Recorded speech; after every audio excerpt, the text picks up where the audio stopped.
Good morning friends. GST platform के YouTube channel में आप सभी का स्वागत है। जी हाँ फ्रेंड्स, जीएसटीआर 3B की जो रिटर्न हम लोग फाइल करते हैं उस रिटर्न के अंदर फिर से नए टेबल्स जो हैं वो इंसर्ट कर दिए गए हैं और फॉर्म्स के अंदर चेंजेस किया गया है। जुड़े रहिएगा इस वीडियो के एंड तक ताकि आपको भी जीएसटीआर 3B के अंदर जो मेजर चेंजेस किए गए हैं 5 जुलाई 2022 को उसके अंदर क्या चीजें होंगी वो अच्छे तरीके से समझ में आ जाए।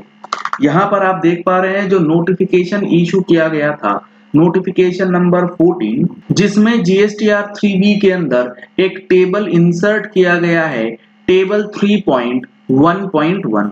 अगर अभी का जो 3B है वो आप चेक करेंगे तो यहाँ पर टेबल 3.1 के बाद टेबल 3.2 दिया गया है, जबकि अब ये नया फॉर्म जो आएगा वो आपको टेबल 3.1.1 के साथ दिखेगा। इस टेबल में बेसिकली आपको भरना क्या है? इस टेबल में आपको बेसिकली वो सर्विसेज भरनी है जो आपने यानी कि इलेक्ट्रॉनिक कॉमर्स ऑपरेटर्स के थ्रू प्रोवाइड करी हैं। 1 जनवरी 2022 से ये चीजें, ये नियम जो है ऑलरेडी बदल दिए गए हैं, जिसमें ये बता दिया गया है जैसे कि कोई अगर रेस्टोरेंट सर्विस प्रोवाइडर है और वो जो रेस्टोरेंट के सर्विसेज देता है वो किसी ई कॉमर्स ऑपरेटर के प्लेटफॉर्म को यूज करके सर्विसेज प्रोवाइड करता है, तो वो सर्विस जो एक पर्टिकुलर रेस्टोरेंट ने ई कॉमर्स ऑपरेटर के प्लेटफॉर्म को यूज करके दिया है वो सर्विस, और दूसरी सर्विस वो हो सकता है खुद से सर्विसेज जो है प्रोवाइड करता है। तो दोनों कैटेगरी ऑफ सर्विस के लिए डिस्क्लोजर अलग अलग तरीके से दिया जाएगा, क्योंकि वो सर्विस जो कि इलेक्ट्रॉनिक कॉमर्स ऑपरेटर के थ्रू दिया गया उस पे tax liability electronic commerce operator को पे करना है, ना कि रेस्टोरेंट को। तो यहां पर अब इस चीज को जीएसटीआर 3B में किस तरीके से दिखलाना है उसके लिए टेबल में चेंजेस किया गया।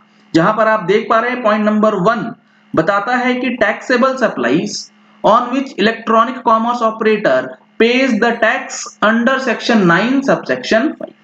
तो यहां पर वो सर्विसेज होंगी जो कि इलेक्ट्रॉनिक कॉमर्स ऑपरेटर लाइबल है उसके ऊपर टैक्स पे करने के लिए, तो to be furnished by the electronic commerce operator.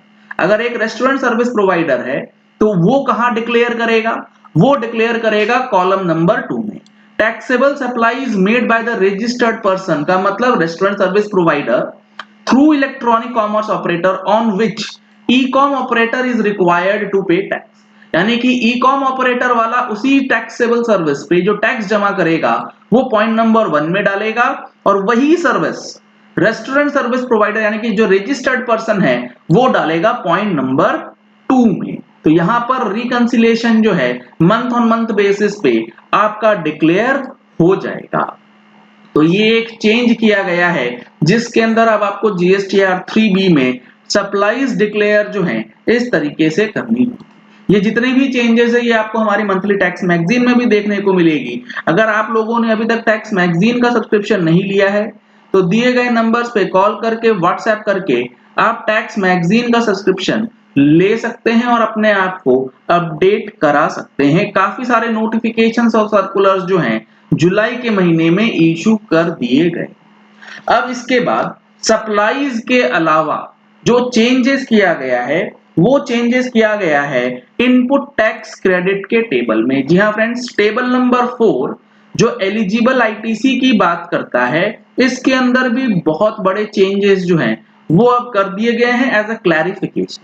तो यहां पर आप देखेंगे इन आइटम बी टेबल 4 के अंदर जो कॉलम 1 है वहां पर जो आइटम नंबर बी है पहले क्या लिखा होता था?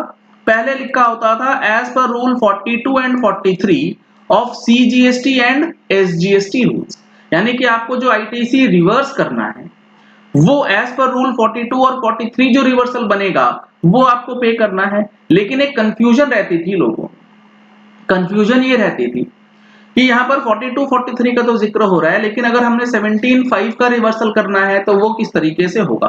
तो इसके लिए अब यहाँ बताया गया है कि अब जो यहाँ पर लैंग्वेज लिखी होगी वो लिखी होगी एज पर रूल 38 का जो रूल है वो 180 डेज वाला, वो 42 and 43 of CGST rules and subsection 5 of section 17, यानी कि 17(5) का रिवर्सल हो, 38 का रिवर्सल हो, 42 का रिवर्सल हो या 43 का रिवर्सल हो, सारी चीजें आपको 4B1 में इम्प्लीकेट कर दी जाएंगी। तो यहाँ पर अब GSTR 3B में ITC रिवर्सल वाला टेबल जो है वो भी बदल जाएगा।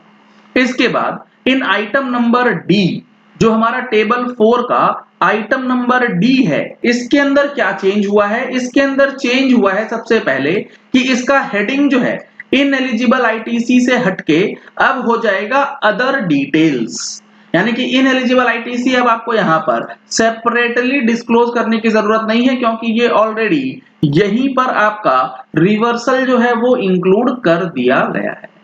अब यहाँ ध्यान रखिएगा इस चीज का कि अदर डिटेल्स में आपको क्या नई एंट्रीज देखने को मिलेंगी। इसमें सबसे पहले आपको मिलेगा 4B1 के अंदर ITC reclaimed which was reversed under 4B2 in earlier tax period। जी हाँ फ्रेंड्स, GSTR 3B में आपने ऑलरेडी अगर कोई ITC रिवर्स कर दिया था, अब आप उसे रिक्लेम करते हैं, रिवर्स्ड ITC का रिक्लेम, तो आपको 4D के अंदर जो अदर डिटेल्स है उसमें अब क्लेम करने का ऑप्शन जो है वो दिया जाएगा। इसके बाद 4C जो है वो एक नई एंट्री यहां पर ऐड कर दी जाएगी जिसमें बताया गया है ineligible ITC under section 16(4) and ITC restricted due to POS provisions, यानी कि जो ITC 16/4 की ड्यू डेट के बाद लिया गया है उसको सेपरेटली डिस्क्लोज करने का ऑप्शन GSTR 3B में दिया जा रहा है, और वो ITC जो कि रेस्ट्रिक्ट हो गया है due to place of supply provisions, यानी कि होटल्स वगैरह का ITC अगर आपको सेपरेटली जमा करना है, सेपरेटली डिस्क्लोज करना है, तो उसके लिए अब table number other details 4D के अंदर ऑप्शन आपको दिया जाएगा। बहुत मेजर चेंजेस GSTR 3B के अंदर इनपुट टैक्स क्रेडिट से रिलेटेड ये किए गए हैं। अब यहाँ जो ई-कॉमर्स ऑपरेटर है उसके लिए इंस्ट्रक्शंस दिए गए हैं कि किस तरीके से आपको GSTR 3B में टैक्स का अमाउंट जो है वो जमा करना है और अकॉर्डिंगली अपनी रिटर्न्स जो है फाइल करनी है। यानी कि GSTR 3B को फाइल करने का जो प्रोसेस है वो फिर से बदलने वाला है, इनपुट टैक्स क्रेडिट सही तरीके से क्लेम करने का प्रोसेस जो है वो फिर से बदलने वाला है। चलिए इस वीडियो को यही एंड करते हैं। आशा करते हैं कि आपको ये चीज समझ आ गई होगी कि 3B के अंदर किस तरीके से प्रॉपर डिस्क्लोजर जो है किया जाए, क्योंकि गवर्नमेंट ने साथ के साथ एक सर्कुलर भी निकाला है जिसमें इन्होंने ये बताया है कि 3B और 1 में जो प्रॉपर डिस्क्लोजर है इनएलिजिबल ITC, ब्लॉक्ड ITC और रिवर्सल देयर ऑफ का, वो किस तरीके से करना है। अगर आपने हमारे चैनल पे फर्स्ट टाइम ट्यून इन किया है तो चैनल को सब्सक्राइब करने के लिए नीचे दिया गया रेड कलर का सब्सक्राइब बटन प्रेस कर लीजिए, साथ में जो बेल आइकन है उसे प्रेस कर लीजिएगा ताकि वीडियोस की नोटिफिकेशंस आप तक रेगुलरली पहुंचती रहें। Thank you and have a nice day.